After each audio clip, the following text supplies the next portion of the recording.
Vande Mataram students, in last video we have learned about air pollution and now we are going to learn about land pollution. Land pollution यानी कि जमीन का प्रदूषण। तो यहाँ पे हमें पिक्चर दी गई है लैंड पोल्यूशन, जो कि खुले मैदान होते हैं जहाँ पे कोई सिविलाइजेशन नहीं होती है। वहाँ पे इंडस्ट्रियलाइजेशन वेस्ट जो होता है, इंडस्ट्रीज वेस्ट जो होता है उसको निकाला जाता है, उसको वहाँ पे रिलीज किया जाता है। तो वो पूरा जमीन के अंदर मिल जाता है, जिसमें प्लास्टिक्स, केमिकल्स, बहुत सारे हार्मफुल चीजें होती है और इस तरीके से लैंड पोल्यूशन होता है। Land pollution is not something that is easily visible, but in this developing world, land pollution has become evident on a large scale. अभी land pollution ऐसा नहीं है कि जो हमें विजिबल हो, इजीली हम उसको देख सके, लेकिन वो धीरे धीरे से फैलता है।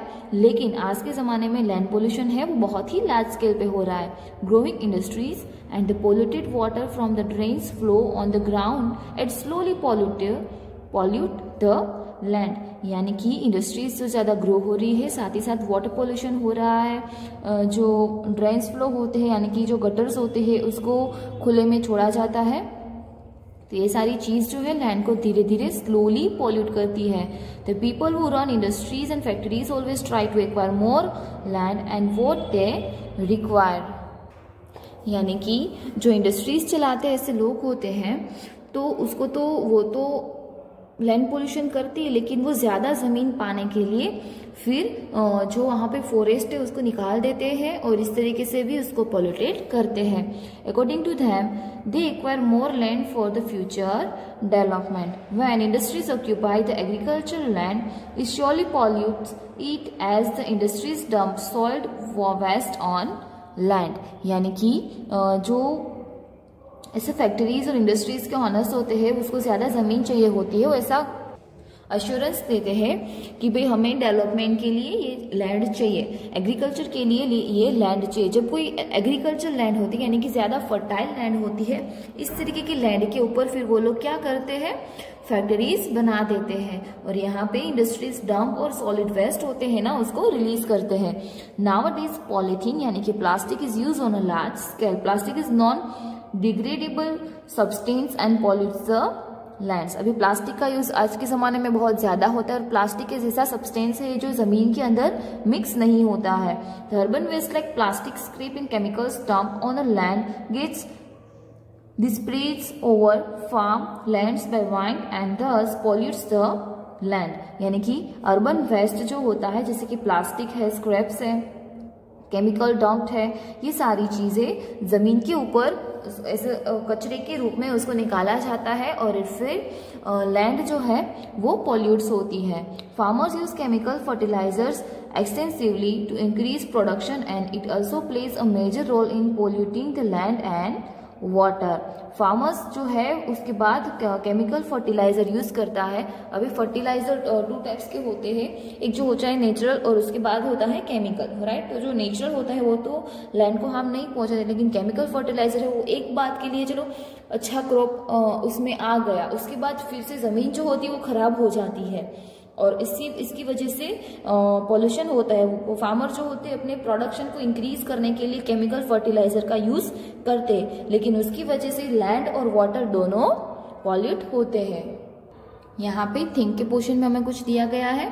Pollution is a chain, what will be your first step to break it? For example, not to drink a tea in a plastic cup or not to take a plastic carry bag to keep edibles etcetera. यानी कि pollution जी वो एक type की chain है, एक बात शुरू हो जाता है छोटी सी फॉर्मेशन से, उसके बाद वो फिनिश नहीं होता है। तो आपका फर्स्ट पॉइंट क्या रहेगा उसको स्टॉप करने के लिए? तो आपका फर्स्ट पॉइंट ये रहेगा कि आपके प्लास्टिक के कप है उसमें आप चाय नहीं पियेंगे, क्योंकि प्लास्टिक के कप में हमने चाय पी तो उसको तो हम कचरे में ही डालने वाले हैं, कचरा जाएगा फिर से जमीन में, उसके बाद वो पॉल्यूटेड हो जाएगा। फिर कैरी बैग जो है वो भी हमें प्लास्टिक की यूज नहीं करनी है। You must have seen many people picking up plastic, what do you think about this work? आपने देखा होगा कि प्लास्टिक की बैग बहुत सारे लोग यूज करते हैं, तो और बहुत सारे लोग हैं जो प्लास्टिक को ऐसे पिकिंग यानी कि वो कचरे में से प्लास्टिक ढूंढ ढूंढ के उसको इकट्ठा करते, तो वो किसके लिए करते होंगे? तो प्लास्टिक को मेल्ट करके उसको नया प्लास्टिक बनाया जाता है, इसके लिए भी वो लोग यूज करते हैं। और दूसरा, जो एनिमल्स को बचाने के लिए कुछ लोग ऐसे सर्वर्स होते हैं, वो भी कचरे में से प्लास्टिक को अलग कर देते हैं, लेकिन ऐसे लोग बहुत ही कम होते हैं, राइट। नेक्स्ट पोर्शन हम लर्न करेंगे। Polluted water from industries and drainage is used in the irrigation of fertile land, resulting in the polluted production of grains, vegetables, etc. यानी कि जो इंडस्ट्रीज है और जो ड्रेनेज वाटर है उसकी वजह से, उसकी ऐसे वाटर के यूज की वजह से हम जो अनाज उगाते हैं, हम जो वेजिटेबल्स ग्रो करते हैं, वो भी दूषित हो रहा है। यानी कि जो पानी हम यूज करते हैं वो गंदा होता है, जो वाटर हम यूज करते हैं, जो लैंड हम यूज करते हैं, वो सब पॉल्यूटेड होती है। तो इसमें से हम कुछ भी नया क्रॉप ग्रो करेंगे तो वो तो पॉल्यूटेड ही आने वाला है। Cultivated on such land it result into tuberculosis and borne disease. Tuberculosis यानी कि टीबी, जो खांसी की बीमारी होती है और हड्डियों की बीमारी होती है, ये इसकी वजह से होती है। Existed or shrinking fertile land leads to the risk of scarcity of crops। अभी ऐसी जो लैंड होती है, फर्टाइल लैंड होती है, उसमें भी अनाज जो है वो कम ग्रो होता है, और वहां पे अगर ग्रो भी होता है लेकिन वो जितनी क्वालिटी वाला होना चाहिए वैसा नहीं होता है।